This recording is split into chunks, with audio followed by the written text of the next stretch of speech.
Jay, you are up. Yep.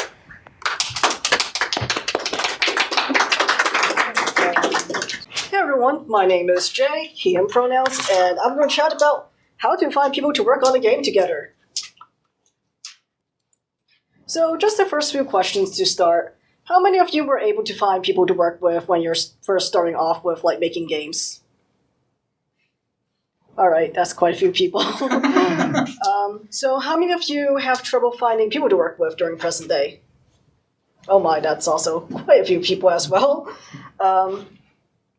And how many of you just don't know where to start with finding people to make a game together? Alright, that's also quite a few people. Yeah. So my name is Jay Lamb, and I'm the CEO and founder of Studio Blue Jay. Typically, I have between 15 to 20 people at a time within my studio, and people are usually curious, hey Jay, how do you manage to find people to work together? And I typically get this question a lot, so here I am doing a presentation on it. So very recently, I put out a call for volunteer applications back in December that ran from December 7th to January 7th, in which I got about 250 applicants, which is quite a lot considering we're a small indie studio. This is just for volunteering. And it was also during the holiday season where people are typically, hey, I'm busy during the winter holidays, or hey, New Year's.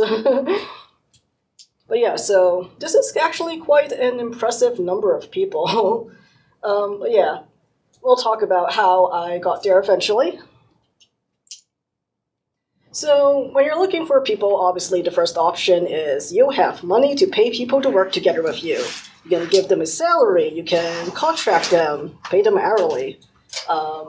And congrats, you are rich enough to pay people, which some people might not have the money to pay people, but that is totally an option, which is also the best option because being able to give people money is good.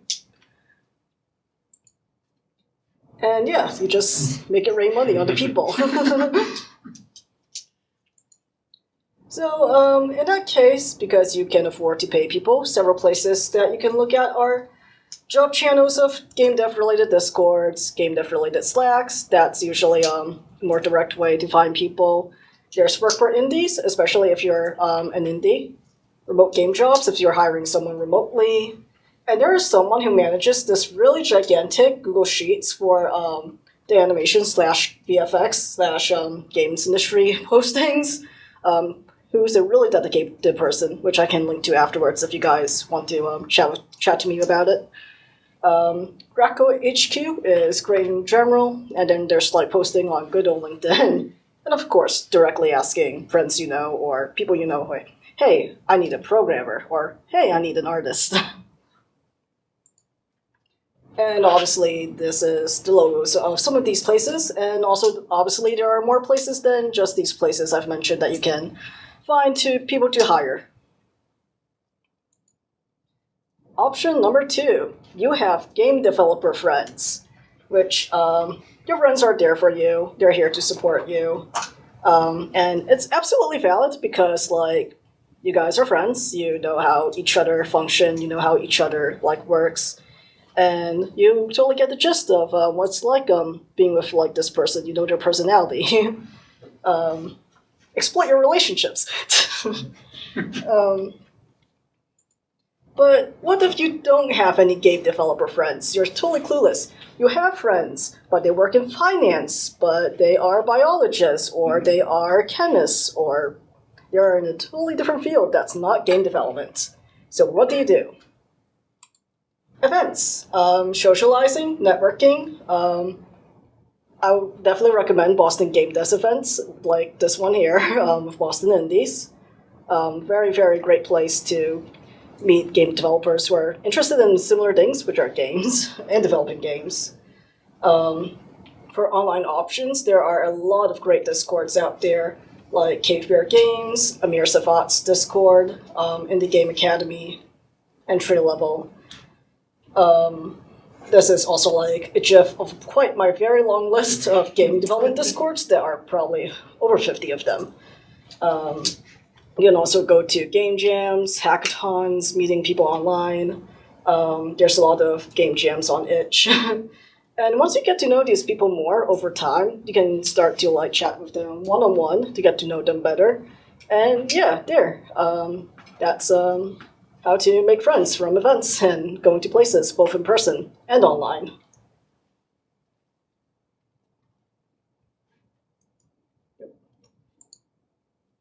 And I am always constantly networking. So here is my over 2,000, almost 3,000 connections on LinkedIn.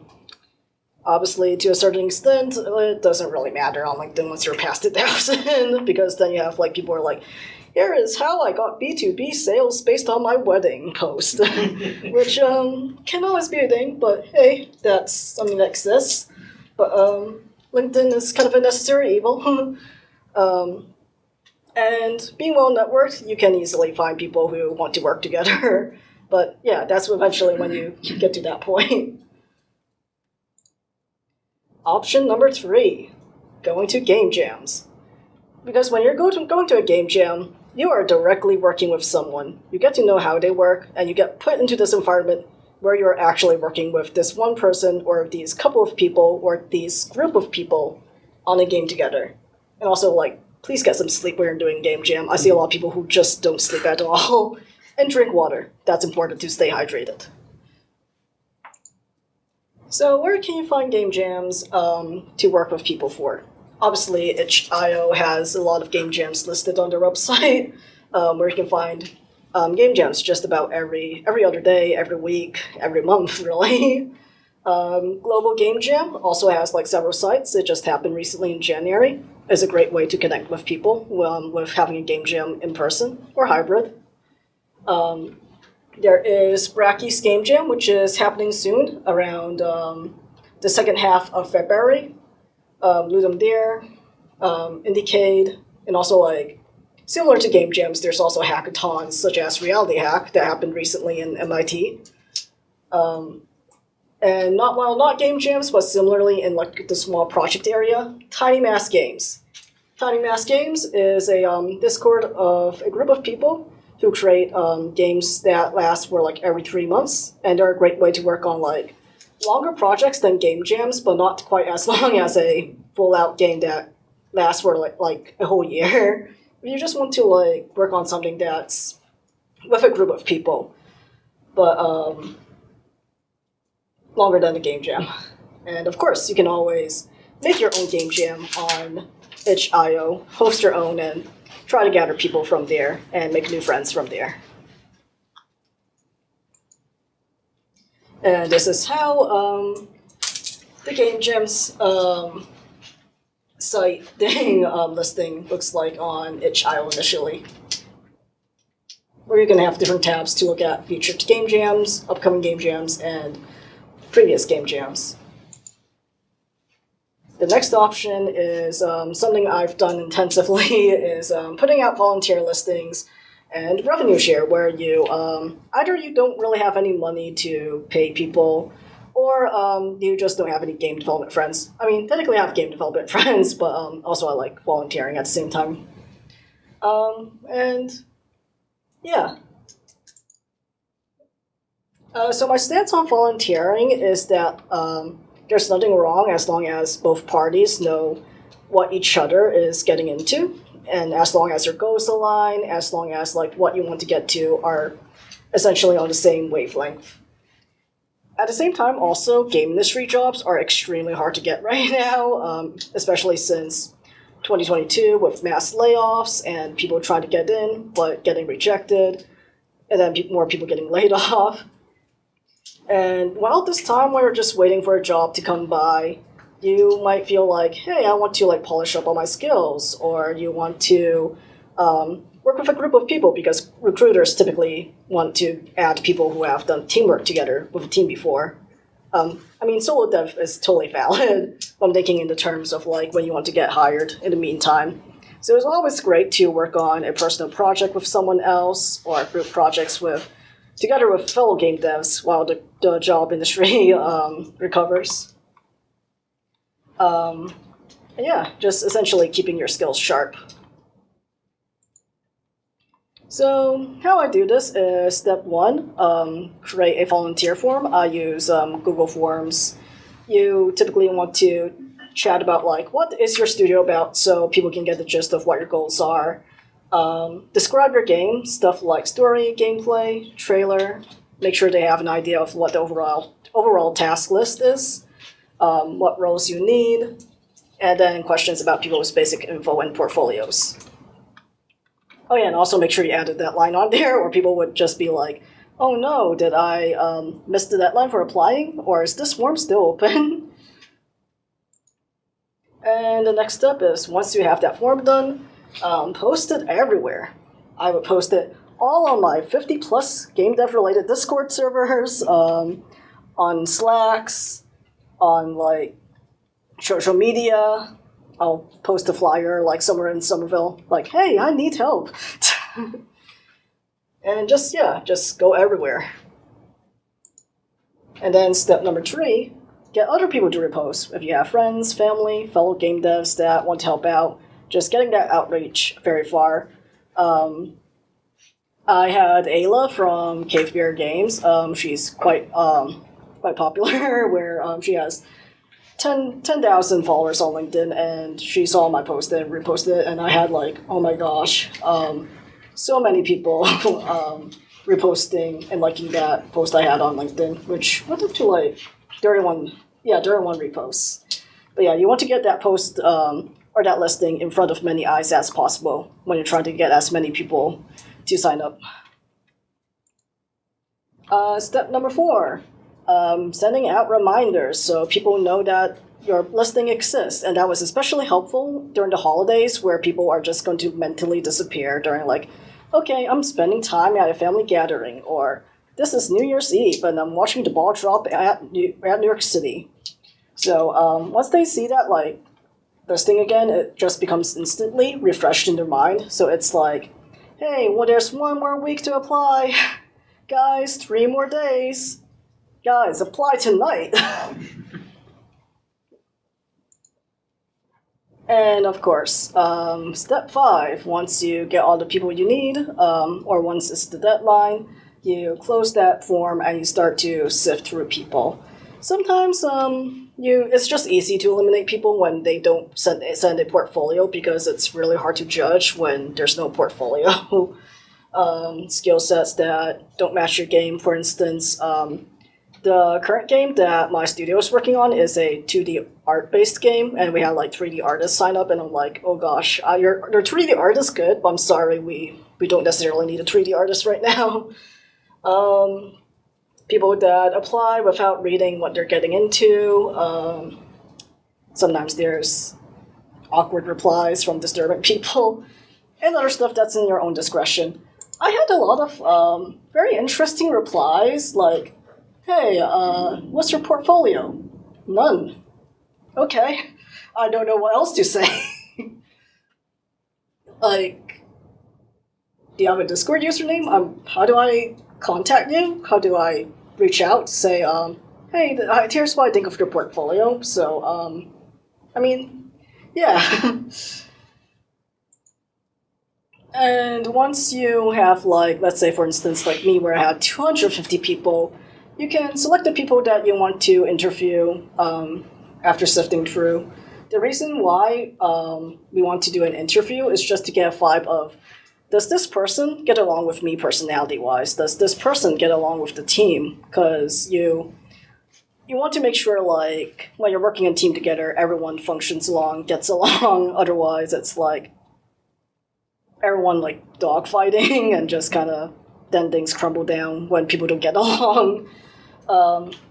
Also, getting to know people's motivations, why they want to join the studio, see how they handle things when you talk to them, and yeah, essentially a vibe check. And once you interview the people you select, you can go to accepting people, waitlisting people, rejecting people. And I know, like, some people like to do, like, a mini test, like an art test or a writing test, but I feel like that's, like, too much, especially for something that's just a volunteer position. I see that as more of, like, if someone is doing it for a paid position, of course, but, yeah, that's to each person's discretion. And yeah, hooray! you finally got people. And other things that I haven't mentioned throughout the slides is there's also cases where you can go like searching for people specifically on like, let's say, a music forum or ArtStation or on like a writing forum if you're looking for very, very particular people. I believe that's how the director of Clear Obscure, Sandfall Interactive, sound like a very specific music composer from a forum, which was, oh my gosh, such a 1 in a million chance. But yeah, that is a very giant exception. Yeah, very rare. Yeah, this is my whole spiel on how you manage to find people to work on a game together. If you want to contact me, here is all my social media, as well as if you want to connect with my studio as well. I will be at GDC this year, and also PAX East, and I live in the greater Boston area, so if you want to connect in person, there's also that option as well.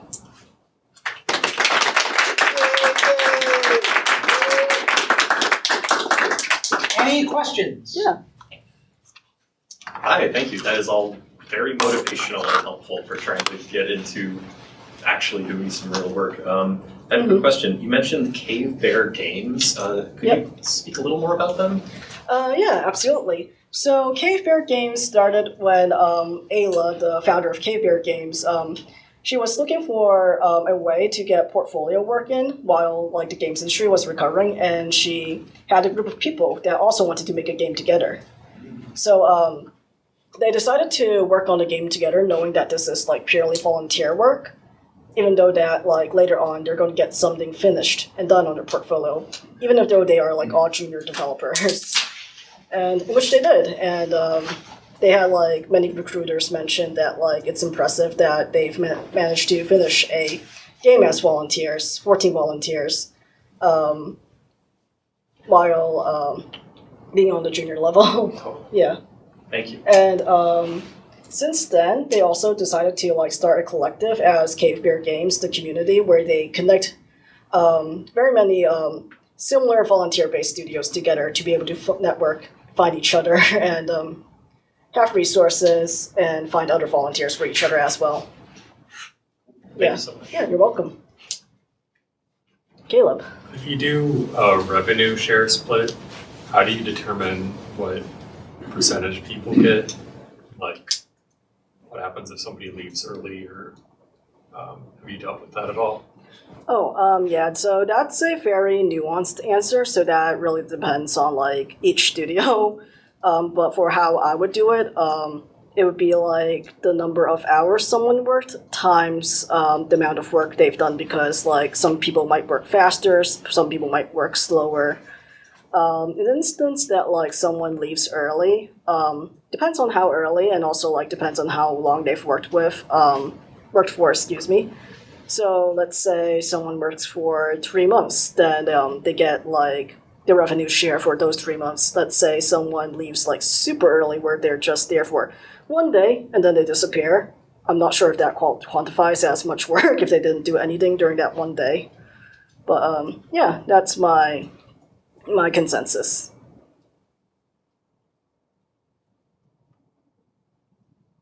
How do you like handle dependencies and like time management when everyone's volunteer? Dependencies?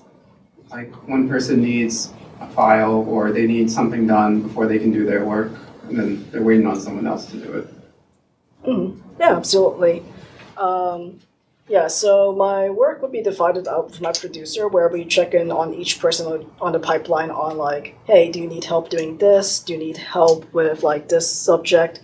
And what they're working on to check in that like things can flow on to the next part of the pipeline. But if they're like still stuck, we would obviously like figure out other alternatives of what should we do during this time, and is there something else that we can do that might get us unblocked from this blocker? Do you want to go, Chris? I'm happy to do it. Hey everybody, I'm Chris DeLeon, DevPod GG in the Boston area. It's February 2026. 3 reasons people make games, maybe do anything, based on hundreds of team projects. So this starts back in 2004, started a college club. This would be half my lifetime ago. That group kept going, released 201 games from it, 4 to 5 games averaging per semester. Everything used to get finished. That changed since I left. VG Dev grad school started the same kind of club. 194 free games came out of it, averaging 6 per semester, still going. So I made my career for the past decade, helping people around the world participate in a club like that without Carnegie Mellon or Georgia Tech tuition. We've finished 230 free games, all 2 to 6 month schedules, 20 plus a year releases. Gold pins are project leads, blue pins are GitHub contributors. Along the way, I figured out we've got a mix of people in these kind of groups. Whether it's college clubs, extracurricular, whether it's a dev pod's current group. Actually, can I shut the lights? Yeah, all right. I forgot about that. Thank you, Gabriel Adamaster Demota, for this art I commissioned. Develop your own games, advance your career, or practice your craft are kind of the 3 lenses we're going to focus on today, out of which we have an ecosystem of developers who work together. You can think of it broadly like your own games. People are saying, I need to find a way to make my game exist. If some of the game people are successful, I don't care. I'm making my game exist, and I'd rather that flop than I pivot to something else that I'm not passionate about. And as your career person is going to adapt and reskill to what jobs are available. That's career. They have to. They'll invest a lot in training and networking events. More likely to be a GDC. Craft-focused people got bored, watched some YouTube, now messed around with some software they found. Now they can do pixel art, 3D, music, code. Probably better than most other people. Maybe not professional. Maybe zero interest in it ever being professional. They are not mutually exclusive. Everybody's a mix. That mix is going to shift over time. But your current main type matters. Actually, I'll do it without this. It especially matters if you're spending years following advice that's making progress in the wrong direction. So I've known folks who spent 6 years to get a job they quit within a year. Because the things they did that got them ready were not, in fact, the shape of what it led to. If the path someone wants isn't lining up with it, once you see these are 3 different roads in different directions, you become more aware that it's not lining up where you want to go. So question 1, for example, what's their portfolio? This type of person is their itch.io page or their Steam page if they're a little further along in their journey. Their goal is they want to build audience, they want to establish brand, they want to get their stuff out there. This is their games. And as your career type, it's what we normally call a portfolio. It's like check out my art, check out my code, advanced stuff, helping cleaned up LinkedIn. Obviously their goal is to impress an employer.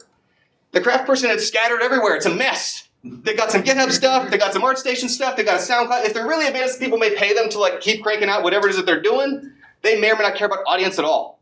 If no one's paying attention, they're going to keep doing it. They have to get this out of them. Bob Ross painting types. Question 2, what audience do you prioritize? So like whose compass do you listen to? Am I doing the right thing? This one is yourself. It's pretty obvious if you're solo. On teams, they tend to be a little more auteurish, which isn't necessarily harsh or as bad as it sounds. It's basically, if you want to help me make the thing I'm making, come on board. If you don't, find somebody else. Shape of why they're doing it. Here, their goal is the players. If the players want something different than what we're doing, we're going to pivot. And maybe it's the boss or the suits as a proxy for the players via sales as an indirect force, but the market doesn't want that genre anymore. Well, then let's go over here and make whatever else we got to make. These people, really, they're looking to satisfy and impress their teammates or the people they know and they show it to. If they're streaming, they want to impress their people on the stream. It's, look at this cool thing I made. And someone I get to know face-to-face or know, my friends, my family, my teammates, appreciate my music, my art, my sound, my code I'm doing. We get to know each other at that level. What free games do they lead? Of course, my communities are all making freeware games. It's non-commercial stuff. It simplifies our legal hurdles. We're not doing rev share, etc. People making their own games, they tend to be indie games shaped, not like a low-budget AAA-ish game, often using Unity or Godot. It's often proof of concept or demo. So at the freeware scale, it's basically, if I made 25% of it, but someone could play it and be like, gosh, I wish there's more to this, mission accomplished, right? They're not trying to spread themselves thin on making the whole thing because these budgets are commercial at 5 or 6 figures, sometimes 7, but that gets ugly. They would like their game to go bigger. They dream about, can I get it funded? They dream about, can I get it on Steam? They dream about, can I get audience and fans and all that kind of stuff. Unlike career people, they have no intention for the game getting bigger. They don't care. The whole reason for that project was to have a thing they can point to of, look, I did this kind of problem that companies of your size have. They're often in Unreal. Those jobs tend to pay better, be less competed for than the Unity types. They're very rarely in Godot. Their aim is to add to their portfolio when the project is designed around, I got to show off or demonstrate I can do this thing that right now someone wants to hire me to do. Their goal is to get a salary from some bigger studio. And the craft-focused people, it's often silly hobby projects. They're not that serious about it. Sometimes it's retro games that we like as kids. There may be no market for another Space Invaders, but I've always wanted to make one. Maybe no market for certain genres, but again, I don't care. Disproportionately, they are their Godot crowd. Not always, but mostly. It's okay if the game isn't fun to play. They don't care. Was it fun to make? It was fun to assemble like Legos. Who's the audience for the Legos? Whoever put them together. That is their lens on what's going on. And if they're not making a game, they're still going to keep doing it. They'll just keep like building up models in a folder. Because like again, it's just growing out of them. I have to make music. I have to write apps. I have to do this. Who gets to do it is an ugly, but very real question we've got to pay attention to. They need to be at least functionally fluent in most skill areas because oftentimes otherwise they're at the mercy of someone else filling in. So they can do some art, some sound, some level design. Often they're strong in implementation. That sucks. I wish the world was in that shape. may or may not change as Gen AI, etc. It's another question for another day. I'm not a big fan, but world is changing. Takes a lot of time and or budget. Either they're wearing 6 hats, or they're paying someone else to wear some hats, but they're going to try to make their thing their way. The odds of it, the odds are a little like trying to become a pop star in terms of like, will they be a big? We're talking about the same 5 or 6 examples 20 years later of this ever working. It's not usually a good business plan, but as long as they made their game, they rarely regret it. I spent 4 years, I burned my savings, 40 reviews on Steam, proud. Check it out, my game exists in the world. Unlike a bunch of people at some big company who like, their game gets 100,000 units, no one knows who they are, they never get to make their game. It's not a bad thing. They got paid pretty well. But it takes talent and a skill, years of training and practice, serious networking, again, oftentimes multiple GDCs or similar events, or living in a hub like Boston. It's a little like being a pro athlete. Granted, there's 30 times more roles, so not as strict as can you make it to the NFL. But a lot of folks, like, you must be yay skilled to get away with this being your job, and some other folks, it's just not the shape it's going to take in their life. Like, I don't know, would have liked to have been a poet, but couldn't get paid to do it. Recruiters kind of decided to get to do it, and it sucks. It's the shape of it. There's still things you can try to do to improve it in terms of portfolio and networking and so on, but it's a little out of our control. When I used to do a podcast for game developers for years, I interviewed a bunch of people, and then 6 months later started dumping those episodes out. The people who are hobbyists, they're still game developers. People who are craft types, still game developers. Lead their own game types, still game developers. People who work at a big company, if they're between jobs, they're like, can you hold my episode? Because it's kind of in someone else's hands that right now I feel like I'm not a level designer. As opposed to this, anybody who has a computer can do it. Sustainable, little low flexible time, no earned skill bar. You can be terrible at it. Part of what's amazing about some of these people, they don't care to improve at it. They're not trying to get better at pixel art or music or sound or writing or level. It's just fun to do, right? It's like a basis class on the weekend. Your base could be better. I don't care. What are you talking about? A lot of people start this way. Some people stay. It's a fine place to build up your skills. Some of us started this way, went to the others, and came back. And I'm kind of wizard hat myself. How do we lose these game developers? Why do they drop out of our game development scene? They tend to get discouraged with things taking too long or running out of their savings for trying to pay people.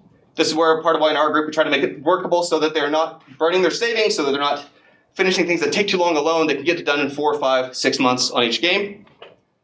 This is the highest risk of hard crunch burnout. Difficulty finding the first or next job. Obviously, there's only so much we can do about this. These are systemic issues known for decades. I applaud all the efforts of growing unions trying to help this stuff.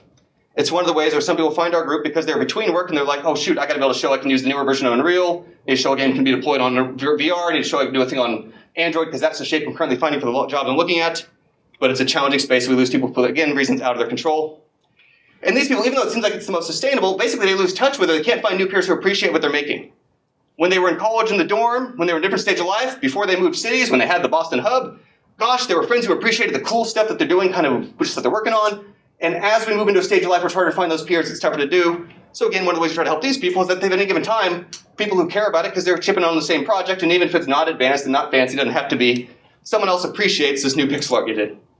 Now, our credits are all ultra-specific. We go back through the GitHub and we trigger, like, who did which code features, who fixed which bugs, who did which models and sounds or whatever. And disproportionately, even though people of all 3 types lead projects, the lead of the project tends to be one of these people, I want to make my own game. So I'm doing a Freeburg community. I'm a bit of a journalist to fill in the gaps and cracks to keep things on the rails. Next 2 or 3 main contributors tend to be our specialists, the people looking for career. Basically, I can make someone else's vision drive forward is actually most jobs. Halo team didn't hire you to do your game. Plus, they can specialize versus the lead has to be more of a journalist to fill in gaps. And all the little random snipe, 1, 2 little commits here and there, it's these craft people who are like, I'm not a voice actor, but I'll try it. I don't make icons, but I'll just do UI, like whatever. All archetypes have a beginner and advanced versions. This is the rat tail from Final Fantasy 1. I could spend a whole other talk on the difference between the beginner and the exit points for each one of these tracks, but another story for another day. But these apply to more than just why you make games. If you're doing content creation or a lot of posting, what's your main reason? Is it for your own internal compass? Is it for your audience? Or is it just because you just keep producing this stuff and can't help yourself? If you're an entrepreneur, same thing. Which compass is your main one you're checking? If you have an area of research focus, why did you pick that topic? Was it your colleagues? Was it the general audience of the greater world and the market? Or was it just like, man, I cannot leave pinball alone? So there's more I could go into each one of these. Do you know roughly what time? I think I'll give you, how am I doing time, do you know? Hey, you're at about 10 minutes. Oh, damn, okay. Well, You can go a little longer. Okay, thank you. So, obviously, they learn what they need for their current game. They're enough of a journalist to make a game alone in a way the other hats may not have enough general skills. Their priority is creative control. They'll balance a day job or contract gigs if it helps fund them making their thing their way. As opposed to our types who are specialized, invest time and money in training, more likely to be part of a big team on a game people have heard of. Madden, FIFA, you name it. Priority is hireable skills, and they're either getting paid or laser focused on that. Craft types, they often crave variety. They will learn for sake of it. Why are you learning? Because I want to know this. More sustainable over lifetime than at any skill level, including beginner. Priority is keeping it fun, and they're happy as a hobby. They might do jams and freeware, assets and apps outside of games. But I got a little quiz that the hands didn't line up on whygamedev.com. 8 simple questions, try to help you get sorted. And once again, I'm trying to move from Boston, so if someone's still by, hit me up after. Thanks, everybody. Any questions? Yes. Not really a question, but more of like a comment. I really do like how you highlight this can just apply anywhere, even outside of game dev. Thanks. I thought it was very, very informative. I appreciate that. Okay. Oh, yes. Yeah, I also resonate with everything you said. You're also just very engaging. You command the room. Thank you. I've dedicated my whole life to this. I care a lot. Okay, and yeah, I guess my question is, out of those three, what camp do you see yourself in? I'm very solidly the wizard dude. I started that way early in life. I started doing my own games for a bunch of years, went into electronic arts for a few years and startup scene and whatever. Went back to doing indie games for a few years as the top hat, and I came back to I just want to make games till I'm dead. And I don't want to make anyone else's games, I want to make my games. And help other people, and other people make theirs, and again, I just like the variety. I need that. Yes? Have you ever seen people transition between these three types? And if so, do you have any advice for people who do that? 1,000%. So I was the alumni organizer for IndieCade for a bunch of years, and it is very, very normal of people to shift and fumble around. Some people early in their career think they got to pick a lane. It often is I started as this, that's how I met the people. I mean, Supergiant Games, they're making their own games. They met each other at Electronic Arts Los Angeles while I was there. That was a clear, hard shift towards Hades was not coming out of executives telling them what to do. The same thing again of we've got people who they used to have a Garen Games 20, 30 years ago, and now that it's they still like to make games, so they're craft-focused people. It very much depends on the journey of the person. It is expected to be shifting around, but again, the best we can do is right now for my compass, for my next thing, what am I focusing on? Just so I'm not building up progress and getting a degree in it and then realizing I don't actually want the specialist job. What am I doing? Yes, Jack. Oh, yeah. I wanted to ask, I guess throughout the past few years, I've seen your presentations with how engaging you are. What's the main thing getting people to engage in dev pods? The main I lost me on that final step. So the dev pods as opposed to why do people mainly do it? Oh yeah, so the answer for a bunch of years was content marketing, podcasting, YouTube videos. So doing 1,000 YouTube videos added to my stage energy. Giving talks at conferences. Now I got a marketing guy who helps us kind of streamline better ways to find people in different points of their journey. But part of the puzzle why we needed this as a business is basically you find these people different ways. You go to different ponds with a different lure to find different kind of people. And oh shoot, we need more project leads. There's a different way to attract those kind of people to a group like ours. Then we need industry specialists. Also, categorically, it's the specialists. They'll come, they'll fill their portfolio for 2 to 3 to 4 months, get a job, and leave. And that's fine. They're the lowest ROI for us as a business, but it changed their life. And temporarily, our stuff looked amazing, sounded amazing, worked really good, did some impressive stuff. Hell yeah, our reels amazing from it. And they blow through the wind. Meanwhile, we've had people developing their own games business for 9 years. No sign of stopping. They'll release one, they'll kick it off, another one the next week. This is just what they're doing. And our craft types will come and go, and that's fine. We love them. They're the journalists who follow the cracks. We need all the types in their ecosystem. Out of time? Yeah. Okay, thanks everybody. Zane. This is my game Explo that I recently made. It's a hard 2D platformer kind of thing. And so I'm going to be talking about this effect here, where you paint, when you die, you explode into blood that paints onto the level.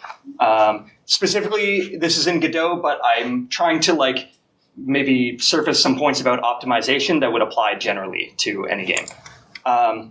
Okay, so why do I want this effect?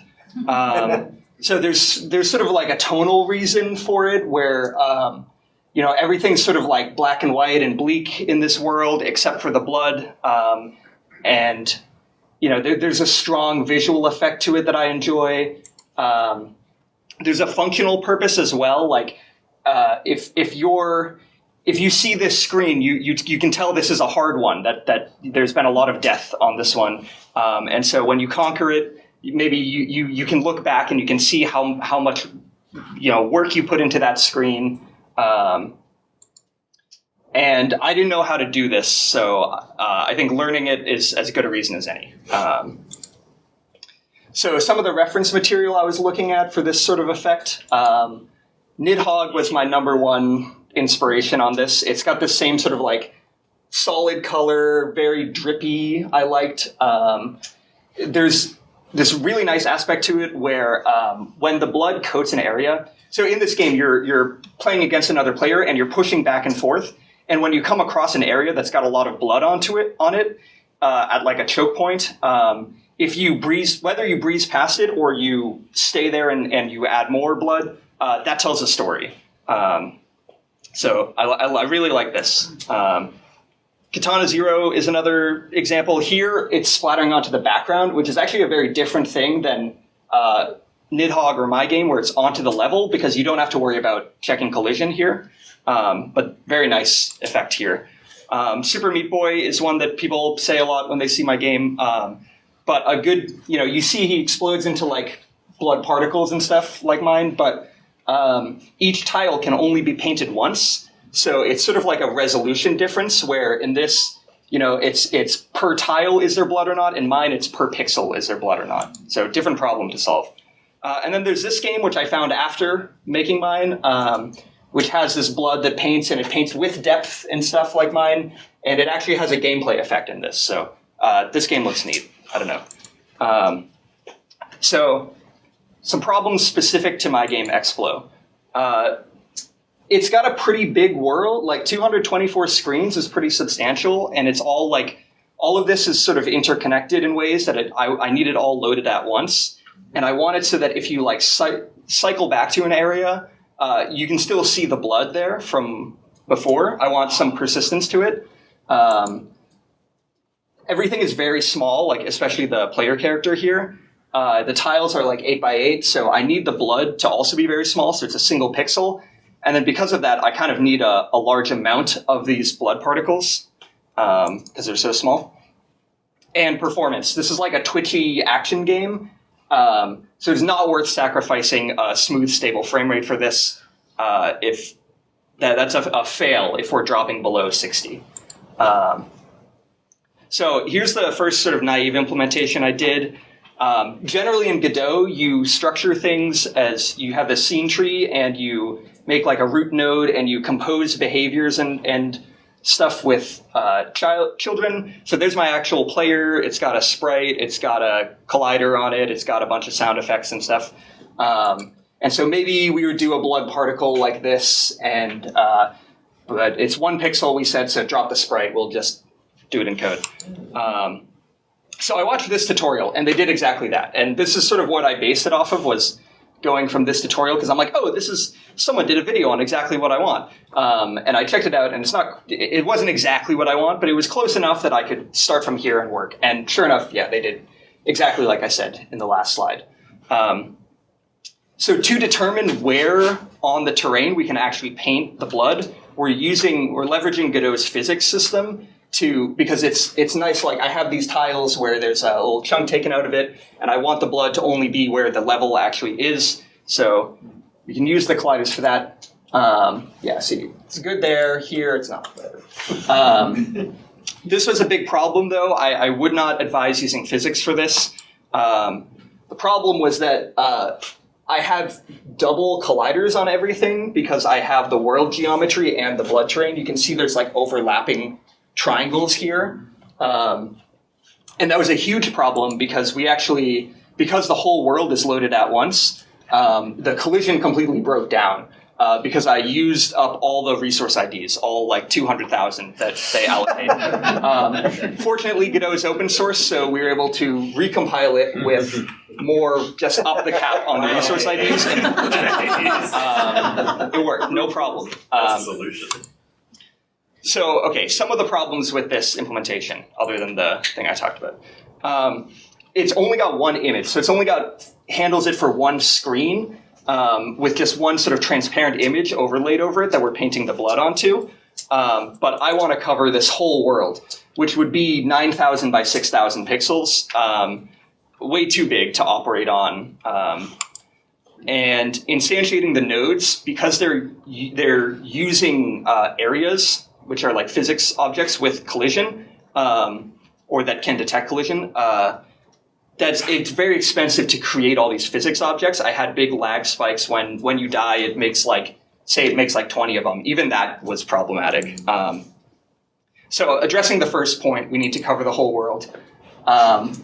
Briefly, how this blood surface works. In Godot, there's an image, which is just if you drop a PNG in the engine, you get an image resource. From that, you can create an image texture, which is what the GPU uses to render an image. And you can give that texture to a sprite, which lets you place it in the world somewhere. Small optimization here. We can do a image format that has less data per pixel. We can do just red channel on the image. We don't need red, green, blue, alpha. It's just binary. Ideally, we could use bits, just like a single bit per pixel. But so the solution here is pretty straightforward. We just cover the whole world. We put like, one sprite with a transparent image over each one, and then we can access it with just given a position here. We just like floor the world position, and we get this. And so we can reference the image sprites and textures with that. I tried doing it larger, and it didn't work. We also tried doing it like half screen resolution. So this is full, like this is one camera view here per image, and that ended up working the best performance-wise. So I guess the good takeaway there is to test your things and actually see what performs well. You might think that the smaller image would perform better, like half screen resolution, so you have like 4 of them per screen, but it's actually better to do a full screen. So the particles themselves need to be optimized. They're way too slow. Instantiating them is bad. We're using physics too much. So I watched this talk from Jason Booth called Practical Optimizations. It's basically just about data-oriented design, which is, like memory is slow, computation is fast, and just like only use arrays. So here's I think a nice digestible version of it is like, don't write a rocket class, write a rocket manager. When they manage themselves, it's not as fast as if you do it this way, where we have these static arrays of the positions and velocities. Because here we can keep the data close together, which lets the computer hardware process it faster. If you're interested in this, I recommend checking out the full talk. It's good, it's digestible.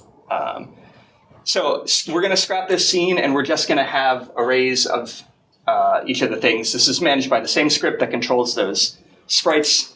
We still need to check collision because we're using the physics to define where the world can be painted. But we can just query a point directly on the physics server. Then we don't need to instantiate and move around an area. We just rip 100 of these in a frame, and that is good enough. This is the slowest point of the process right now, though. So this is not a perfect implementation of this idea of doing data-oriented design. We're using dynamic arrays, which is not great because they might, resize and move around, and I sometimes might be removing from the middle or the front of the array where everything has to shift, so that's not good. I don't know if GDScript arrays actually make guarantees of data locality like this that would actually help. You could look into the engine and check if it does. I didn't, but you could do that. It's probably just using vector, so it probably does. It seemed to be faster when I made this change. The physics check is still a problem. It's still slow. But we're not instantiating a billion nodes anymore, so it's a lot. We get a lot of performance boost here, even though it's not the best way to do it. Okay, so the life of a particle. When you die, we take, given your velocity down and the normal of the collision, we're going to send some of the blood through in the direction you were going so that it paints onto the spike you died, and then we're going to send some sort of scattering into the air, so there's this fun effect where it splashes out and it paints the general area, not just where you died. Otherwise, there would be no point in making these particles. So the particle processing loop, every frame we're going to simulate all the blood, so for however many particles we have, we're going to add gravity to them. We're going to apply the velocity to their position, but we're going to check the collision at that endpoint. And if so, say each time step here, we move, we find a collision here, we're going to sort of go back and then interpolate 1 pixel at a time, so we can paint 1, 2, 3, 4. And then once it's painted enough pixels, it gets removed from the list. This is where I'm doing, like, I might remove from the middle of the list, so it's a little sloppy, but it works. So that's it. I was thinking of some other ways you could extend this as well. You want to get rid of this physics check. It's bad. If you could bake the alpha of the textures, that would be good enough. And checking 1 pixel in a texture is a lot cheaper than the collision. In fact, I'm doing it because when the blood paints, it checks if there's already blood. If there is, it passes over. And it's way, way faster than this collision check. So that's a lot better. Obviously, you could rewrite it in a faster language.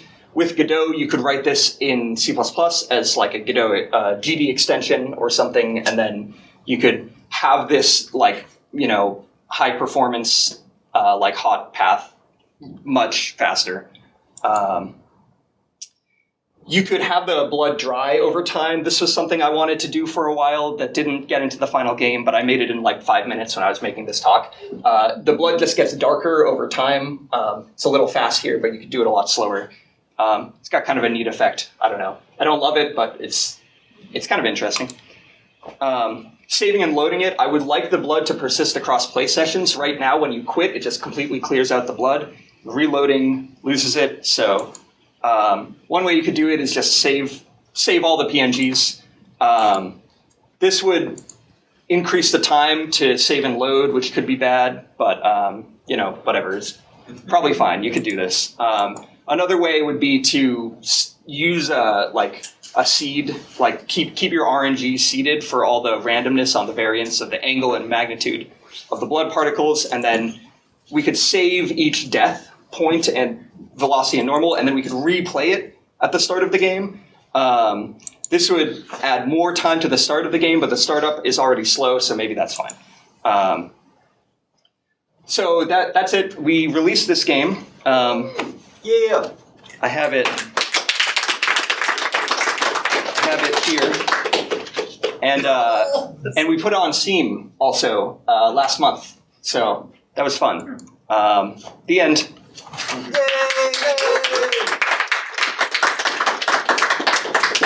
Any questions? Yeah. Yeah. I really loved the animated portions because it gave me an idea of like the actual game feel, and I was really like impressed by how even just like a few seconds of recording, like it clearly looks very like responsive. Specifically, like there was the part where you're like exploding up the wall and stuff like that. Oh yeah. And I guess I'm just curious, like, what was the initial idea that you had for this game, and when did it kind of formalize into this twitchy, kinetic kind of platformer? What was the initial thing that you had? Yeah, I mean, so I cut out a whole, I had some, context at the start about the game that I cut for time, but real quick, I've been trying to make a lot of small games. This is, the biggest one that I've made, and it wanted to make, a platformer with a gimmick was basically the idea, and so we're like, okay, you throw a bomb and you launch yourself. Sam, who's there, also made a game with the same idea, and we developed them sort of in parallel and then released them together. And so the form of this, the way this sort of twitchy movement works was established pretty early. A lot of the time of the development was just doing level design. The blood was also came pretty early in development. Yeah. All right, thank you. Yeah, small question.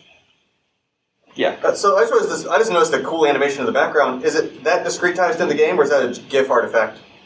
Is it the fact that it's moving and warping? Yeah, and how discrete it is. Is that the intentional deliberate look, or is that an artifact of compression from? Yeah, no, that's deliberate. So I was trying to work with a very limited color palette. And even within grayscale, a very limited amount of colors. I'm kind of cheating that with the background. All the tiles use 4 shades of gray. The background has a bit more, but yeah, it's just a warping sort of noise function with some call a posterize effect. Greg?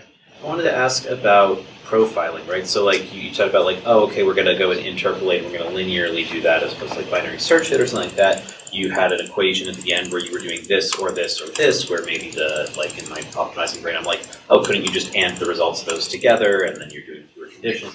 And like all of those things come from sitting there with a profiler and looking at it. What does Godot provide as far as profiling? How are you able to figure out how much better your stuff was getting?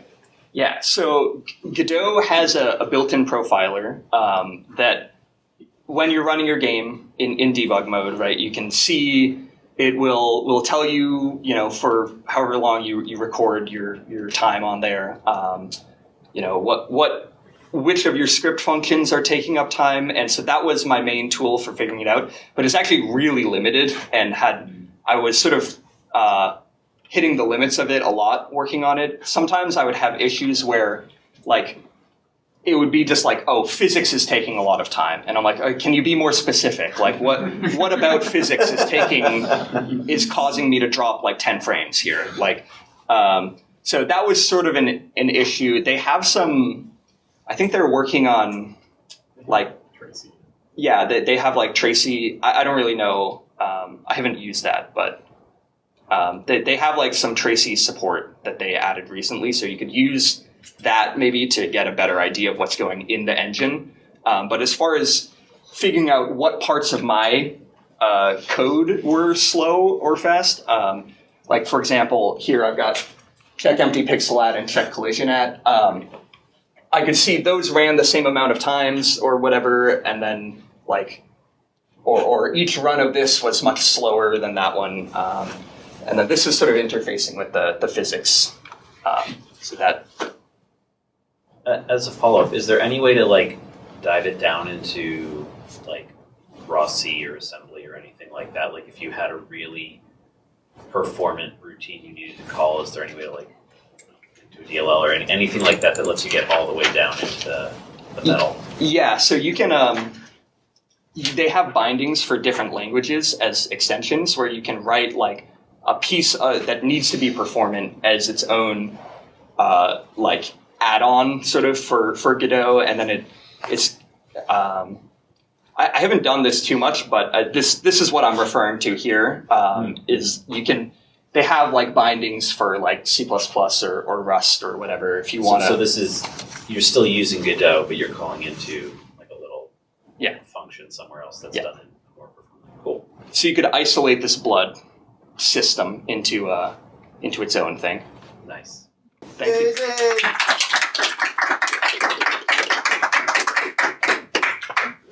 Next up is Christian. Right.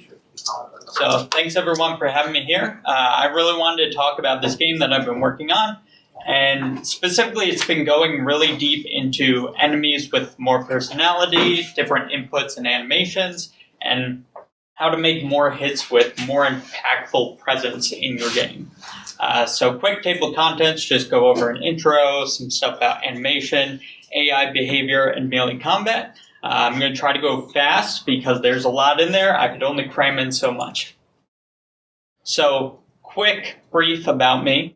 In my day job, I'm a software developer. I work in education with educational simulations and game-based education as well. So we primarily use Unity to build all these simulations and these interactive environments. And it goes over different types of manufacturing processes as well. So it's a lot of like in the weeds technical stuff. But by passion, I love making games. And specifically, I love making third-person action games. And a lot of these are in Unreal, because I really wanted to learn Unreal since my day job is just purely Unity all the time, every time. So I wanted to pick up Unreal and C++ and have a better understanding of how that engine works. So this is the game I've been working on for the last few months called Crazy Arena Chaos, where I have specifically been super diving into how do I make these hits and these actions feel more impactful, and how does it feel like you're really playing some of these older games that I grew up with or still love to play today. So my inspiration came a lot from these games, like Kingdom Hearts, Hi-Fi Rush, Ratchet & Clank, where the combat feels really, really good. It feels like you're actually in there playing a game. And how the enemies react, all the stuff that happens with the player is just amazing and feels great to me. So during the development, there were a lot of ups, a lot of really fun times. But there was a lot of downs too, where stuff didn't work. And getting into Unreal and understanding everything that the system does, there's a lot I kind of wish I knew before going into it. And that this presentation has kind of influenced of what went wrong during that development and how to rectify those things, as well as how to make things a bit better in your games. So what I learned, basically going from a prototype where you get in your Mixamo animations offline, you put it in your game, you get stuff working, to an actual interactive environment with enemies that feel much more like they're trying to kill you and trying to coordinate with each other as well. This is everything I've learned in a much more condensed format. So the first thing I learned was replacing animations, not as easy as I thought, especially when you are trying to use a Mixamo rig from your prototype and going to use a Rigify rig to do your animations. So again, a lot of like beginner stuff that I was picking up as I went on it. So the first thing I learned is that Unreal Engine uses centimeters. It's a bit hard to see, but yeah, I had to set my world scale down to 0.01. Otherwise, everything breaks once you bring it into Unreal. So you have to know and understand that before you start doing your animations on your rig. And even though all the measurements are correct, like 1.75 meters, that's great, everything's great. If you start out with the world scale at 1 and then try to scale it correctly, your entire rig collapses on itself once you've made those animations. So if anyone knows a different way or approach to do this, I'd love to hear it too, because this took me by surprise and kind of wiped a few weeks off of development for me. So when you're a beginner, usually most people go into Blender, they boot up Rigify, they start trying to do the rig animations. But if you try to bring that into Unreal with your Mixamo animations from the prototyping stage, it does not like the retargeting. So you either have to do all your animations with the Rigify rig, or go back and use a Mixamo rig, which is what I ended up doing, because before the Rigify rig, much more condensed Mixamo rig, that made it a lot easier, because the retargeting system in Unreal, while it's super useful, because it lets you take one skeleton and use your animations on another skeleton. If they're inconsistent, there are ways around it, but the ways around it were not working for me and took way too much development time, so I would just stick with a Mixamo rig that you can find online from Mixamo's website for Blender specifically. So the next part, diving more into combat with enemies, because my enemies were a little bit lackluster starting out. They had a very basic, they run after you. Once they get close enough to you, they attack. That's it. There was no thought to them. It was just go after player, attack, that's it. I really wanted a more dynamic system that I felt like was present in a lot of those games that I mentioned earlier. So diving more into AI controllers or behavior trees as well is kind of where that bread and butter exists for creating more of a presence from your characters. I've seen this used around quite generally, but I've never dived into it as much as this, where Unreal is really nice in their behavior trees, where kind of your decision will have like a different flow, and then you can have your specific tasks as blocks here. So when you hit your conditional here, it'll just execute all these tasks. So you can have little pieces of script in there that says, okay, do this task, now do this task, now do this, if you're in this condition, which was really nice. Unreal, out of the box, also has an AI perception, which is really useful. You're not having to go in and actually code this stuff yourself. The one I use specifically is the AI site perception, which will create all these bounding boxes that lets you know, okay, someone has entered my cone of view or my radius. Now I have the stimulus of this other actor in my scene, so I know I have reference specifically to this thing, And then it also has ways to figure out, okay, have I gone out of range or has my target gone out of range? So I use that quite a lot. There's also, new to me, the environmental query system, which is apparently experimental inside of Unreal, but this allows your AI to actually query the space around you, and you can specify what's the determining factors from your AI as well, so that this specific case, if you look at like the green dot, that is like the highest target value that that character or AI will go to. The red is like lower chance and lower weighted, so you can start to do a lot of dynamic stuff with that to make them move around a lot more fluently and have a better understanding of their areas. AI directors, I found out, were a thing too. I've heard about them, but I've never really understood how they work. So in this case that I found, one of the things that happens is when an enemy is actually all together, or it has a reference of all the enemies around you in your zone, if one starts attacking you, then it will not queue up the next enemy until the other one has finished attacking. So I did bump that up a bit though, so that 3 can be going at once. So it feels like your other AIs will wait and kind of position themselves and feel like they're coordinating together to position themselves around you as well, which ended up being a lot more fun and less overwhelming for the player, and it ended up being like a huge godsend to not just feel like, oh my god, I just run and occasionally hit, like going guerrilla tactics.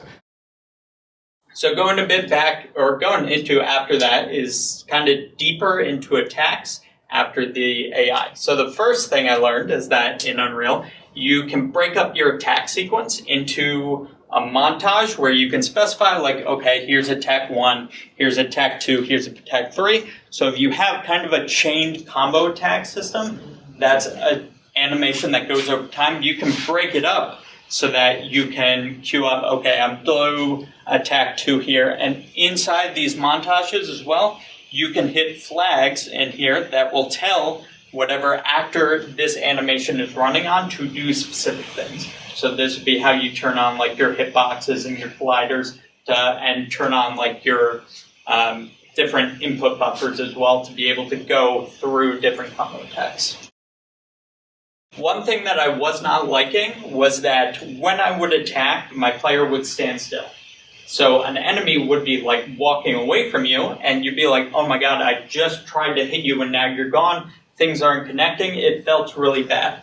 So once I started going through some of the older games and looking at them, it was apparent that the player, a lot of the time, was actually being pulled towards the enemy so that the hits actually connected and it felt more weighty, like you're always going to hit, and it didn't feel like very underwhelming when you swung and nothing happened because they were already gone. So you're able to just raycast a cone in front of you and check, okay, did I hit someone? Did I hit an enemy? If so, warp me in front of that enemy. Then I learned hit stops were apparently a thing. No idea before. But this is a super cool effect that makes it when you actually land your hit, both the player and the enemy or whoever you're attacking will stop. It'll stutter for a second, make it feel much more weighty and impactful, and then, whoop, can I go back? There we go. And then feel much more like dynamic as you're going through it. And you can either slow down your player, you can speed them up, you can do a bunch of different stuff with those hit stop effects, but it definitely added a lot.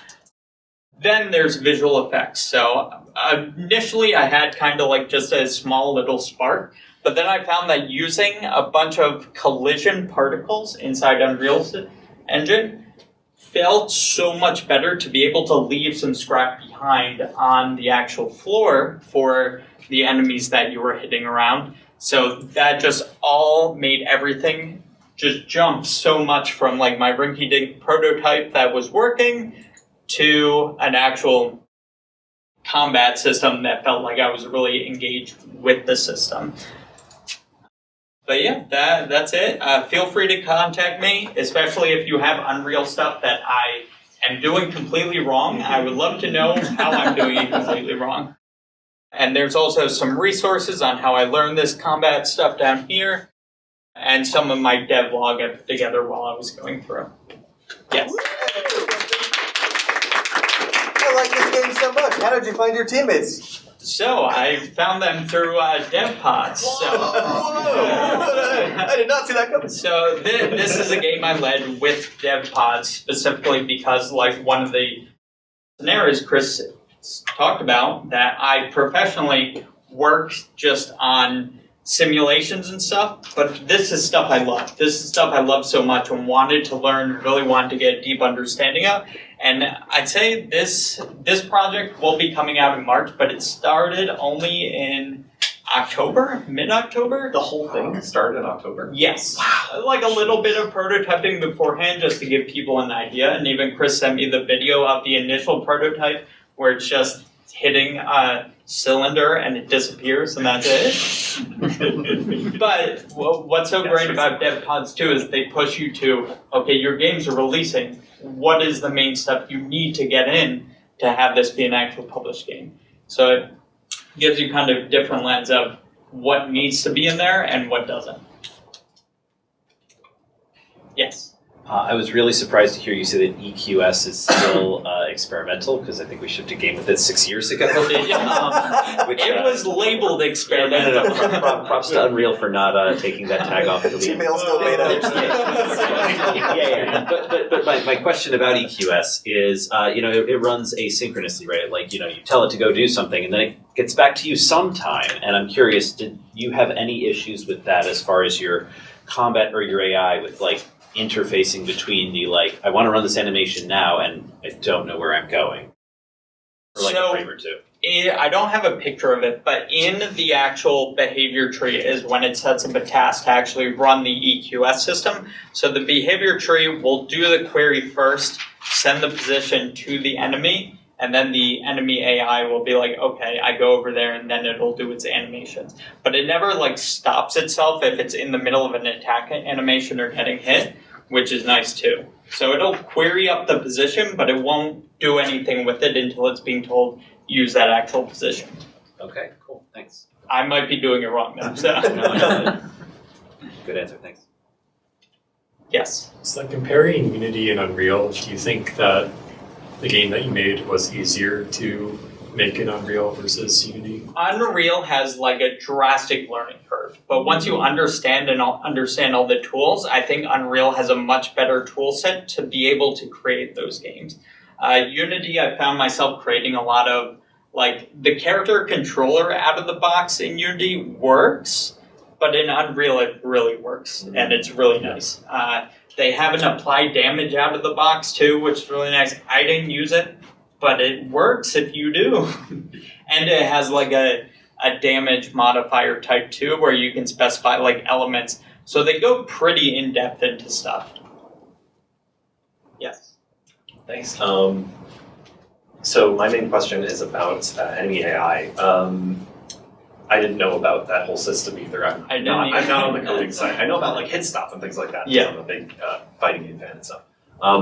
Does your game have multiple types of enemies with different AI priorities? Yes. Cool. In that case, how did you decide on the different the different types of enemies you'd have? Like close range brawler, long range poking guy, yes. That sort of stuff.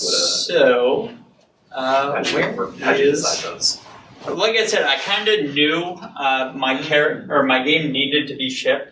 I wanted like just one character. Low scope is always great. Wanted to get my one melee character in there. They'd come in, they'd hit me, they'd do damage. But then as I only had that one character and I started looking back at all the other games, the range unit was really integral to those fights because that makes you way more aware of like, I can't only look at what's in front of me. I need to be aware of what could be coming at me, and actually makes it a much more dynamic fight because then you're not just running away from people trying to catch you, you're trying to avoid while you're in combat as well. And that was one of the issues with the AI director that I'm still trying to deal with too, is that it would be great that it's not all collective of enemies, but it tells it like, okay, one melee could be attacking, one range can be attacking. Yeah. So trying to differentiate those would be really great too. Cool. Thanks so much. Yes. One other question, which is, what was your split between doing work in blueprints versus in C++?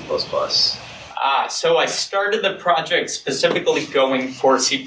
So it was like everything was in C++, understand C++. But it slowed down the development a lot. So I started kind of, as it's getting towards shipping date, moving over to blueprints more just because it's easier and faster to prototype and get stuff in and debug, especially if you are hitting compile every time and waiting for the engine, which you have to remember to hit compile every time. So I started veering a bit more off of C++ and into blueprints, but I did find that if you're ever trying to figure out how to use C++ in Unreal Engine, you can just double click on all the blueprint nodes and it'll take you to the actual implementation, and you can just learn that way from doing it that way. Hi, everybody. My name is Elli Gleason. I am a UX designer local to the Boston area. I'm also deeply infatuated, passionate, obsessed with video games, and I have been my entire life. Today, I'm going to be telling you a little bit about RuneScape, and specifically the RuneScape Wiki, and why I love it so much. To get into that, we have to talk about wikis in general. I am a huge fan of wikis. Basically, anything where it's giving you the opportunity to learn more about a thing, I think that's always so fun. Any games that have in-game databases, stuff that pops up and goes into your codex and lets you know later, Assassin's Creed, wandering around and learning about the different buildings, that's always one of my favorite things. In fact, I often don't complete games because once I have learned all this stuff, I just want to go and learn more things. RuneScape is maybe the perfect game for wikis. I'm going to explain a little bit more about why. To explain that, you need to know what RuneScape is. Just quick show of hands, is anybody familiar with RuneScape as an MMO? Oh, awesome. All right, fantastic. So just as a quick overview, it's an MMO, fantasy, RPG, somewhat like World of Warcraft, things like that. But this is not RuneScape. I lied, actually. This is old school RuneScape. As you can see, there are two RuneScapes, pardon me. It's a little complex why, but the essential idea is that about 10 years ago, everyone who played RuneScape got really pissed off with some of the design decisions, and they said, we would literally like to just play the game that was around 7 years ago. They found a build of that game and then released it as a concurrent project. And it is now arguably more successful than normal RuneScape. Some of these, that story has huge implications for the design, the balance, and the trajectory of old school RuneScape. The main thing, they are very hesitant and careful where and why they modernize things. A big part of the appeal in old school is the inherent complexity, the opaqueness of all the systems, how everything is linked to everything else, and you have to have a kind of broad building understanding of the game over a long period of time. Additionally, and this is something that was very intentional, all the tasks in the game are, for the most part, fairly low intensity. Something people didn't like about the direction that made them go back was adding more things like, lots of spells and combat or new abilities. People didn't want that. They wanted the game where you click on a guy and then combat happens because it attracts a different sort of player. This kind of focus on long-term planning, these low-intensity things, and very complex systems breeds the need for an in-game wiki or tools that help you figure out exactly what you want to do. And because all of the tasks are fairly low effort, it provides you the time and energy to go and engage with other things while you're doing it, which gets me to the idea of second monitor content. RuneScape is perhaps the poster boy for second monitor content, that being games that you enjoy and have a YouTube video going on in your other monitor or on the other side of your window, things like that. Because RuneScape has a lot of low intensity tasks, but tasks that you need to iterate on and plan literally hundreds of hours in advance if you want to make serious progress, a big part of what you're doing is just looking things up and researching as you play. So, to get into more about why this specific wiki is wonderful, there's all sorts of reasons. Mostly, to begin with, it just has everything that you would want from good user experience stuff for a wiki. Everything is heavily documented. There's a ton of people working on this thing all the time, around the clock, adding very robust subcategorization, hyperlinks between things, every kind of possible thing you could want, from guides, change logs, explanations of weird past changes and things like that. Everything can be found there.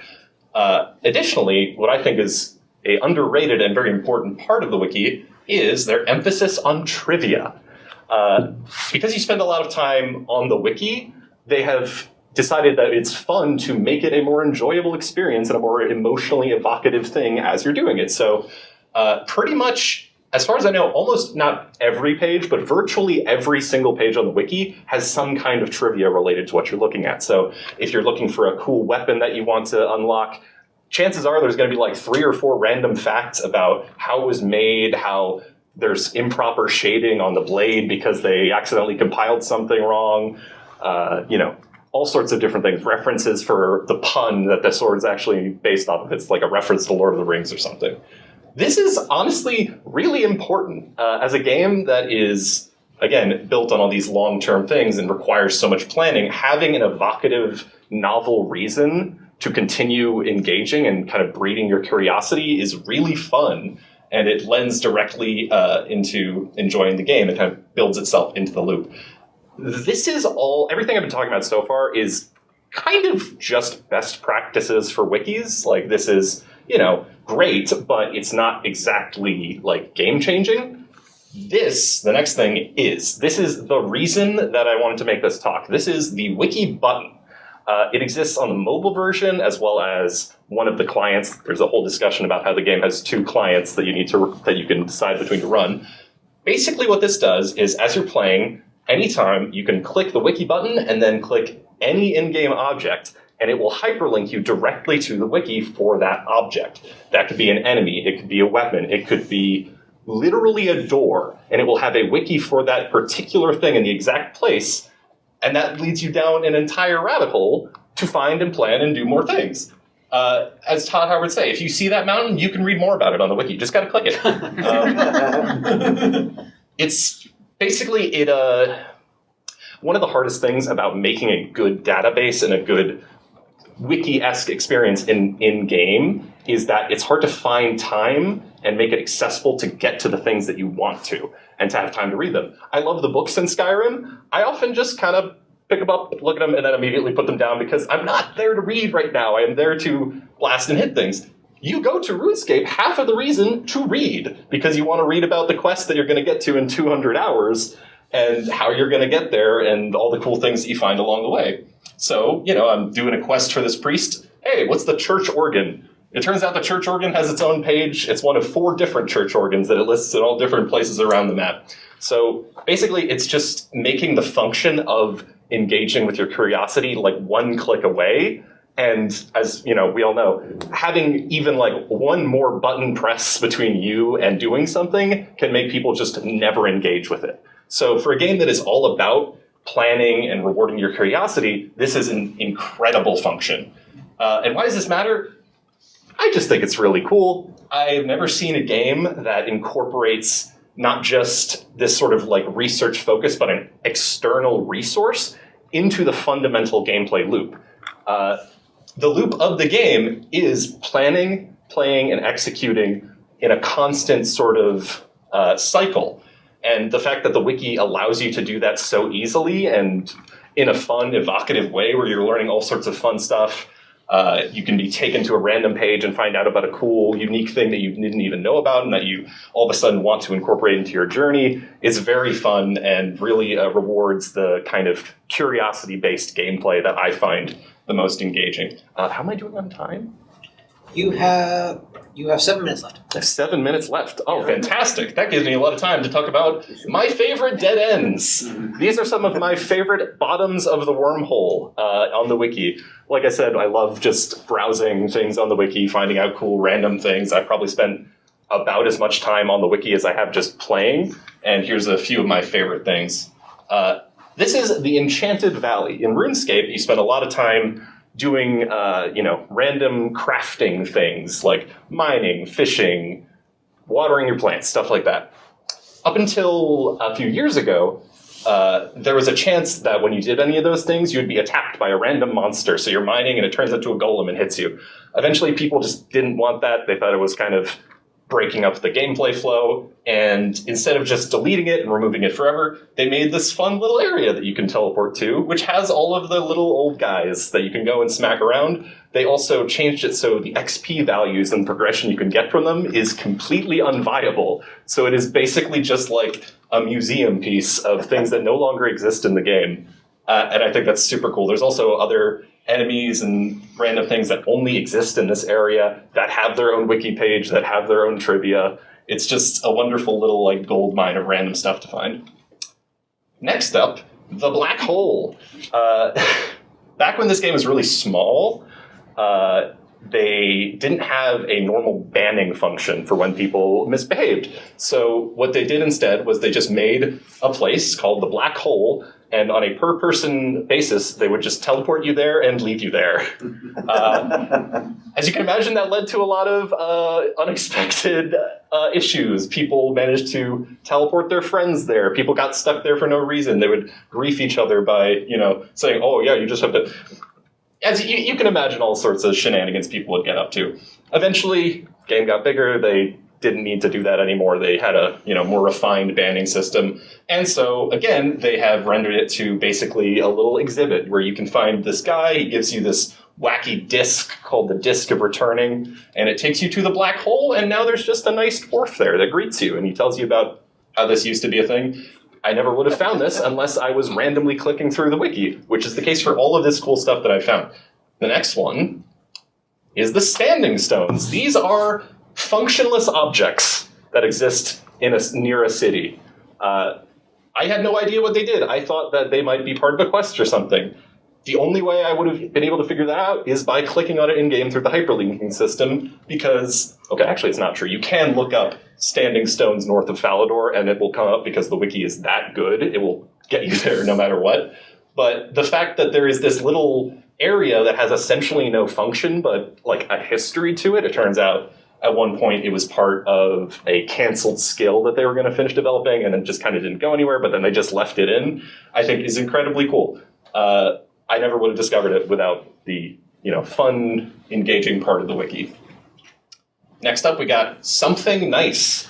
That's what it's called in the wiki. This is a uncut red topaz, and every time you search a box in the game, you have a 1 in 1,000 chance of finding this item only. Originally, you could, like many RPGs, walk up to crates or barrels or whatever and loot them and find cool stuff. Then the game got big and people started using bots, and that crashed the economy because people would just have bots going around and picking up, pieces of thread and wool and things like that and selling it, and the in-game market couldn't handle it. So again, instead of just changing it, they added this as a fun reference to an old part of the game that no longer exists. Sort of fun about it, the uncut red topaz is like the perfect intersection of just kind of rare enough that it is nice to get it, but not even close to being like meta-defining or something that's actually going to like shake up the balance. And because it's a 1 in 1,000 chance, it's virtually, you might see it like once every couple hundred hours because you're never clicking on these boxes anymore because you can't loot most of them. Finally, let me see, I believe we have one more. These are some of my favorite doors. As I said, pretty much every single door with a unique model in the game has its own page. They all have trivia. I'm a little disappointed that I could not find my absolute favorite page. It might have been changed. There was a page called Big Door, and it was just a door that existed somewhere, but it was the size of a normal door and used the same texture as a normal door, but it's called Big Door, and that's it. That's all I have for you. I forgot to put my LinkedIn information up here, but I'm going to try and actively connect with everyone in this room. So, yeah, thank you so much for your time. Hi, awesome. Yeah, questions time. I'm curious, is this wiki maintained by the community, or is this a dev maintained wiki? It is a community maintained thing, which is part of what is so impressive about it, is that this is completely just a labor of love.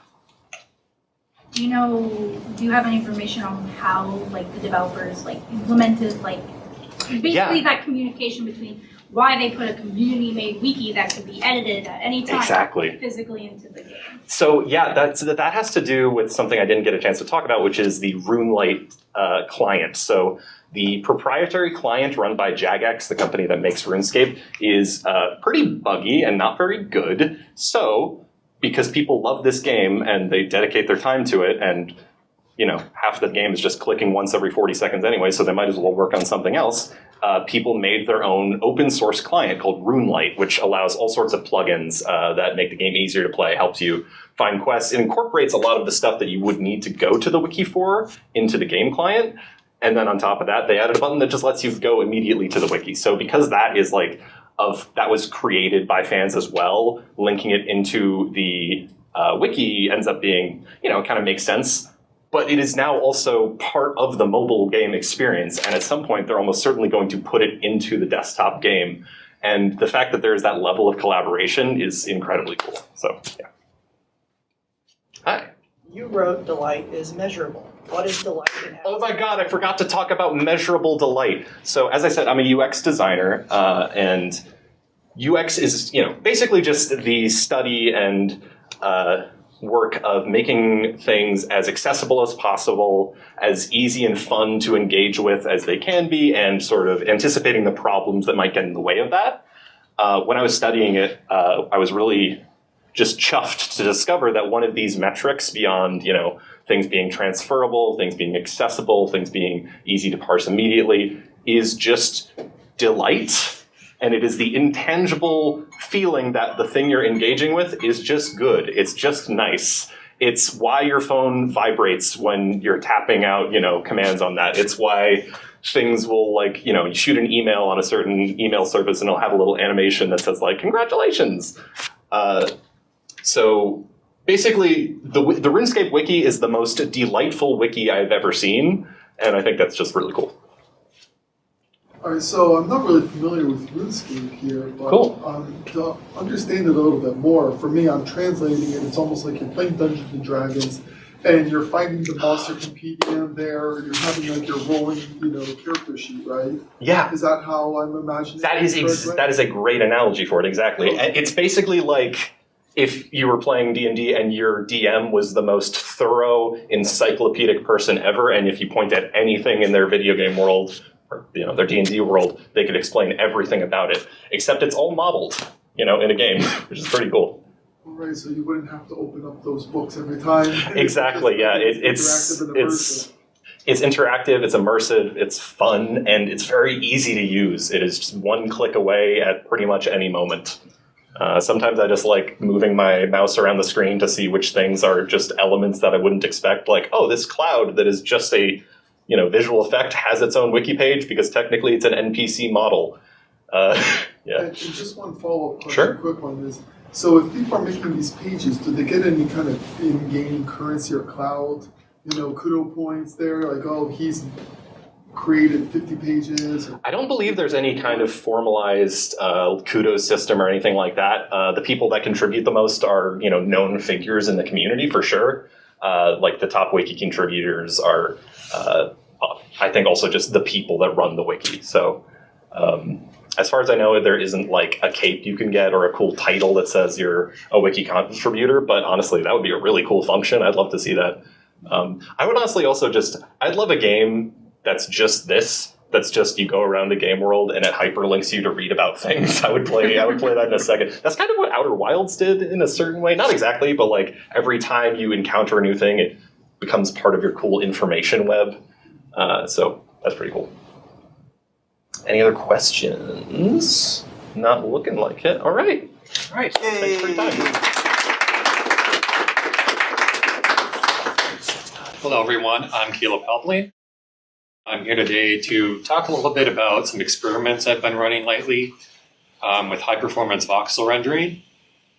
And this is for my upcoming game, Brick Strike, which is a multiplayer voxel first-person shooter game. And as the name suggests, it's a completely voxel environment. You can destroy buildings, you can dig tunnels. The user can modify the environment, basically. And if you don't know what a voxel is, it's basically a cube, sort of like Minecraft uses voxels as well. I've been working with voxel games since around 2012, off and on. This is sort of like what I do and what I know. So I'm going to be talking about a new rendering technique today. And yeah. So how does voxel rendering usually work in the classical sense? So in a voxel world, you have a bunch of cubes, and you want to know how to efficiently render them. So in the classic approach, you basically divide up the voxel grid into 32 by 32 by 32 chunks. Then for each chunk, you basically build a hull or a mesh around that particular chunk. So you need to build a mesh, and that involves computing all the vertex locations, what all the triangles are for the mesh. You need to compute the indices for the triangles. You need to know what the normals are. You need to know what the colors are for all the faces. So actually in my game, Brick Strike, the world is filled with colored voxels. They aren't textured voxels. So there's colors on the voxel faces. Usually you want to skip any sort of like interior faces because the player can never actually see them. And the whole idea with the classic approach is that you build up basically this mesh. It's a standard mesh, like you would get from a 3D program. You upload that mesh to the GPU, and then when the user adds or removes a block, you rebuild that particular mesh chunk on the CPU and ship everything off to the GPU. So one thing I want to highlight is that this particular approach uses a lot of memory on the GPU. You need to use the memory for the vertices, the triangles, the indices, normals, the colors, all of that stuff. So with this new approach that I'm taking, I can minimize memory usage. So this was a new thing for me, which is GPU instancing. And when I learned about this particular concept, I was like, oh, I can use this to do voxel rendering. So how does GPU instancing work? So you might have seen this. You see the stuff online about GPU instancing the most often when you read articles or watch videos about how they do like grass models in games.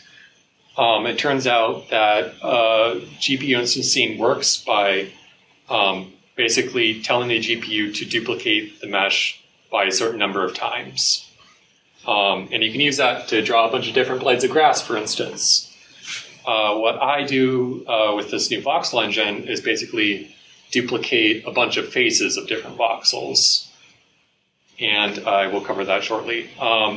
So when you make a draw call, when you use instancing, you can specify a instance ID start index and a number of instances you want to render. Then the GPU will basically copy that by the number of times that you tell it to copy.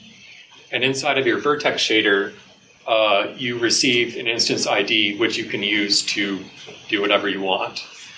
In this particular case, you can use it to access a structured buffer. So a structure buffer, you specify it inside of your shader. It lives in the same locations as like your uniforms. And it's basically just an array you can access. So in this particular case, I have a structured buffer containing cube data. And I'm inside of my cube data structured buffer, I'm going to specify the locations of the faces and also the colors of the faces. And you can put basically any sort of data you want in a structured buffer, and it is sent from the CPU. You can also set and read from these buffers inside of compute shaders. So I've done a little bit of experience with compute shaders. So if you don't want to compute everything on the CPU, you can have the GPU compute everything. So it's performance increase in some circumstances. Right, so this is the experimental engine that I'm working on, which is to use GPU instancing to create an instance for every visible face in the terrain. So what I do, so the observation was that I can basically create 6 separate meshes, one for each faces of the cube. one for each face of a cube. Then I can copy that particular face wherever I need it to go. And I set it up in such a way that it looks like a voxel terrain. So that's a big idea. And the way I store my data is I basically store the location of the face inside of my structure buffer, and I also store the color data as well. So if I can go back, what I do is I pack in the XYZ coordinates of the face into this unsigned integer, and I pack in the colors into this other unsigned integer. And so the integer is 32 bits wide, so I can pack XYZ can each take up 10 bits. So I can have a maximum chunk size of 1024. And the color is easy to store. I actually have a little bit of extra space I could use for something else. But the end result is that a single face instance only takes up 8 bytes of data, which is substantially a smaller amount of data than you would take up by using just a standard mesh. Right, so this is how the structured data sort of, the structure buffer sort of looks like in memory. So inside of each element of the structured buffer, I basically have the position and the color. So let's imagine that this particular buffer is for the top face. That means at position 032 in the world, I'm rendering a top face, and that particular location, that top face is red. So, you basically just have a long list in your buffer, specifying the locations and the color. And you also specify the number of instances to draw. So in this particular case, my instance count is 4. But what happens if the player takes a shovel and destroys one of the blocks? Well, then you have to update it. So let's say they remove a voxel corresponding to the face at index 1. Well, what I can do is just move the face at the very end of the buffer into the position that got destroyed. And then I have updated my buffer, and I decrease the instance count by 1. So then the GPU will only draw 3 faces instead of 4 faces. So I've essentially removed that particular face just by setting 1 position in the array. So the advantage here is that I don't have to rebuild the mesh on the CPU and send it all over again. I can just update 1 position in my buffer. And if you add a block, for instance, you can just add to the end of the structured buffer. Another cool thing you can do with this approach, so like let's say your camera is very far away from this chunk over here, and inside of this chunk there are a bunch of smaller voxels. But your camera might be positioned in such a way that you can never see any of the back faces of this particular chunk. So if that's the case, you can basically skip the rendering of all of the back faces in your chunk. So there's another big performance boost there. So what are my experimental results? So on my 3080 Ti mobile gaming laptop, I've seen frame rates of 1200 frames per second at 1080p. So it's basically instantaneous rendering, I would guess. On my laptop, with Intel integrated graphics, I went from like 30 frames per second with the old rendering system up to 70. And you need to do some experimentation to balance the number of draw calls to account for different bottlenecks in the rendering. And actually there is a bug in Unity, which I'm very disturbed and unhappy about, where if they fix this bug, we could do multi-draw instance rendering, which would reduce the number of draw calls to 6 total for the entire map. They should fix that bug. And there are other people online who are also very unhappy about this being a problem. So I'm not alone. There's a very small group of us.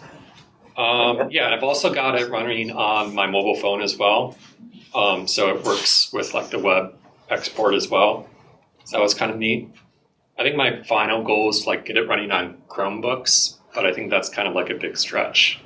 So yeah, thank you. Wishlist Brick Strike on Steam.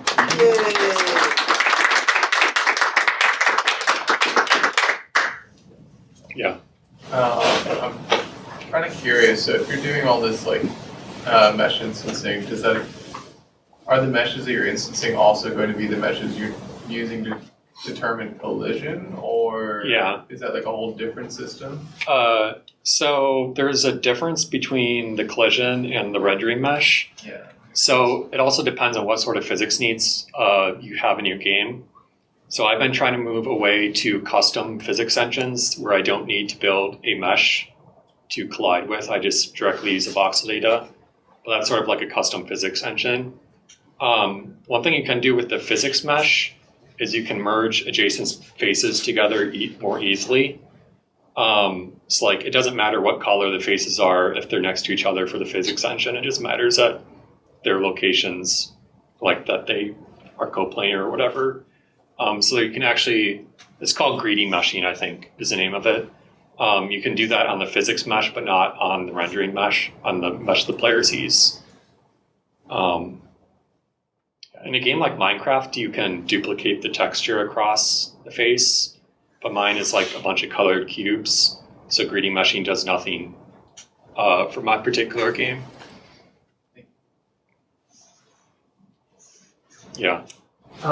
So maybe not for Brick Strike where you're doing solid color for things, but have you thought about like what it would take to add to do this with textures? Could you do it? Yeah, I'm actually thinking of adding textures to the game and also adding the ability to blend colors and textures together. I don't think it would be that hard.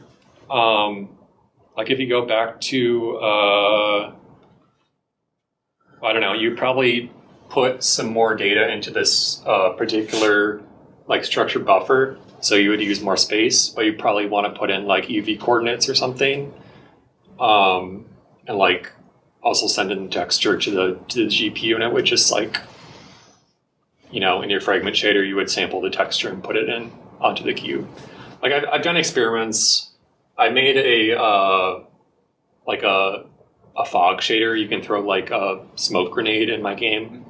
So I've done a little bit of like work with texturing for that particular effect, and it wasn't hard to implement.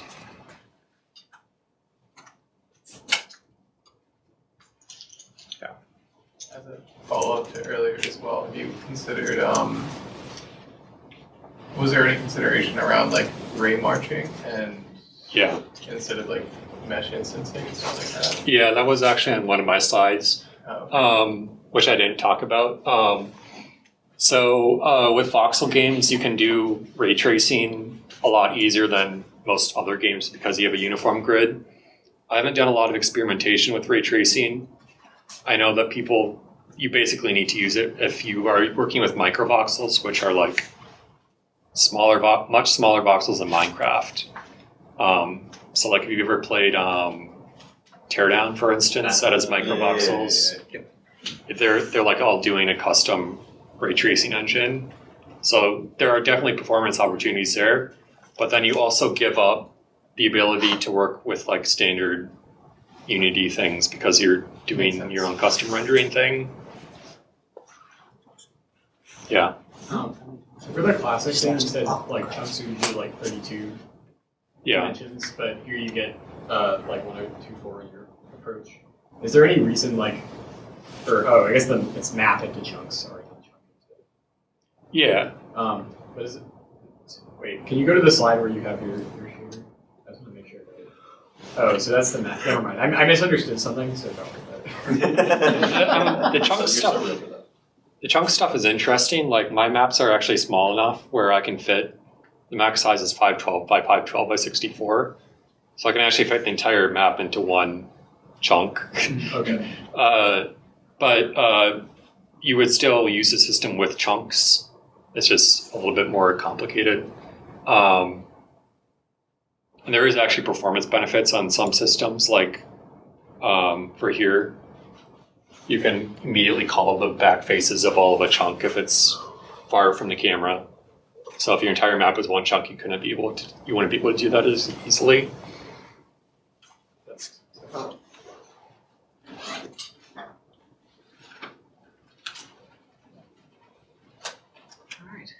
Any more questions? Have you tried larger maps? Like, have you tried like little or I'm planning on adding support for larger maps, especially taller maps. It depends on like the player count. So like if you have a larger map, you need more players in your game. Otherwise, nobody can find each other to like shoot at each other. So it depends on how things go with gameplay. I mean, maybe I should have specified, because I know you said you've been working on Voxel games for like 10, 12 years, right? Yeah. So I was just wondering, because like, have you considered using like level of detail for like far away things? It hasn't come up in any of the games that I've made, but I know people use like the LOD stuff. You know, if you have an enormous world, it would definitely make sense to do that sort of thing.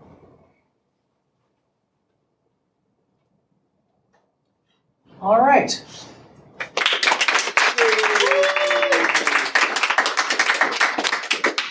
We have the room until 8:30. That's when the library is closing.